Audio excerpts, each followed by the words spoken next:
अशा पाली पाहिलं की भिंतीवर आणि घरामध्ये खूप किरळसवाणं वाटतं. तर पाली घरात फिरू नये किंवा किचनमध्ये फिरू नये किंवा केमिकलचा उपयोग करून त्यांना मारलं तर त्याचा परिणाम आपल्या घरामध्ये होऊ नये, म्हणजे घाण वास येणं किंवा पाल कशात पडली तर आपल्याला काहीही हानी होऊ नये. तर केमिकल नसलेलं आणि पाली घरात येऊ नये याच्यासाठी आपण हे बनवणार आहेत रेसिपी. तर ती रेसिपी काय आहे बघा. खलबत्ता घ्यायचा आहे, एक खराब झालेला कांदा घेतला आहे मी. चांगला कांदा घेतला तरीही चालेल. 4-5 लसणाच्या पाकळ्या घेतलेल्या आहेत, पण खराब कांदा असेल तर अतिउत्तम.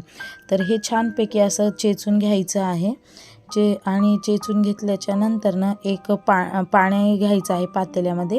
हे पाणी थोडंसं कोमट असायला पाहिजे, एकदम गरम नाही घ्यायचं आहे, कारण आधीच लसणाचा आणि कांद्याचा एकत्र आल्यावर खूप उग्र वास येणार आहे आणि त्याच्यात कांदा आपला थोडासा खराब होता.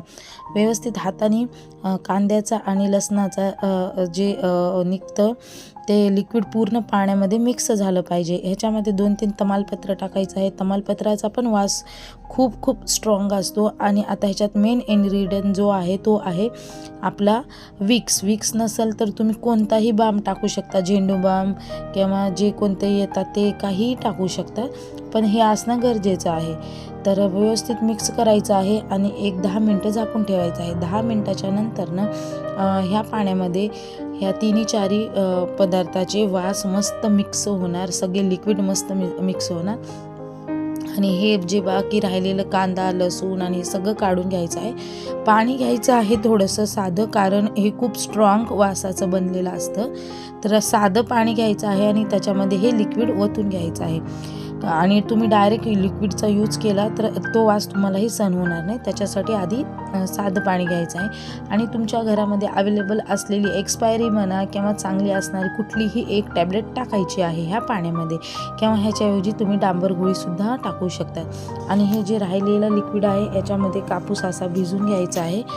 कापूसाचे असे छान 4-5 गोळे करून घ्यायचे आहेत.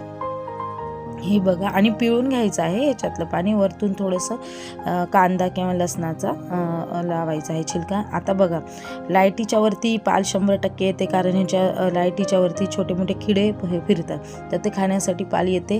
तर एक कापसाचा गोळा मी तिथे ठेवलेला आहे, जिथे की मला माहिती आहे, प्रत्येकाला माहीत असतं घरामध्ये कुठं कुठं पाली फिरतात, त्या ठिकाणी असे हे कापसाचे गोळे जे आहेत स्ट्रॉंग वासाचे, हे गोळे असे ठेवून द्यायचे आहेत. बघा, मी ते ठेवलेले आहेत. जिथं जिथं शक्य आहे तिथं सगळे कापसाचे गोळे तुम्ही असे ठेवू शकता, जिथं शक्य आहे तिथं. पाणी पूर्ण काढून घेतलेले, पण ह्याला खूप स्ट्रॉंग स्मेल राहतो. आणि आता बघा, हे जे वरची आपली सिलिंग, आता हे आमचे पत्रे आहेत, पण घरामध्ये सिलिंगच्या इथं पाल फिरते म्हणजे फिरते. तर आता हे असा पाण्याचा फवारा मारून घ्यायचा आहे. ह्याचा वास एवढा स्ट्रॉंग असतो की कमसे कम महिनाभर हे स्प्रे तुम्ही घरामध्ये मारल्याच्या नंतर अजिबात पाल कानाकोपऱ्यात कुठेही तुम्हाला दिसणार नाही आहे. आता किचन, आता समोर स्टाईलवर मारू शकतात. आता हे माझे पत्रे आहेत, तर आता इथं रात्री मला असं भीती वाटते इकडे पाल येते काय म्हणून, मी इकडं सगळीकडं हे पाणी मारून घेते, कारण खूप मारल्याच्या नंतर घरातला अर्धा तास तरी वास हा जात नाही. आता बघा, हे इकडे अंधारे जागे जे असतात इकडे पाली 100% फिरतात, अंधारे जागामध्ये फिरतात. इथे रॅकच्या मागे वगैरे, तर सगळीकडे जिथं आपल्याला वाटतं की बाबा इथं पाली फिरतायतच, तर तिथं मारून घ्यायचं आहे, बिंदास मारायचं आहे. कसलाही साईड इफेक्ट्स नाही आहे ह्याचा. आणि आपलं हे घरगुती आहे, कसलेही केमिकल नाही आहे. कशात पडलं तर काहीही आपल्याला ह्याचे साईड इफेक्ट्स होणार नाही आहे. आता जिथं जिथं मला वाटलं आहे, आता इथं टीव्हीच्या टेबलाखालीसुद्धा 1-2दा मी पाल पाहिली ती म्हणून इकडेही मारते. आणि मेन हे कपाटाच्या खालचा बाजू जी आहे इथं तर 100% येते, आणि कपाटाच्या मागच्या बाजूला सुद्धा पाल 100% येते, हे सगळ्यांना माहिती आहे. आता बघा, कपाटाच्या मागच्या बाजूला सुद्धा मी मारून घेते, जेणेकरून तिथं कपाटांना वगैरे चिटकू नका, हे चिटकू नये पाल. आणि हे लिक्विड तुम्ही बाथरूममध्ये, टॉयलेटमध्ये मारलं तरीही चालेल, कारण तिथं तर 100% पाली येतच असतात. तर इकडे सुद्धा मारून घेते.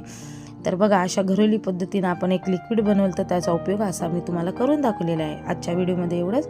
आजचा व्हिडिओ जर तुम्हाला आवडला असेल तर माझ्या चॅनेलला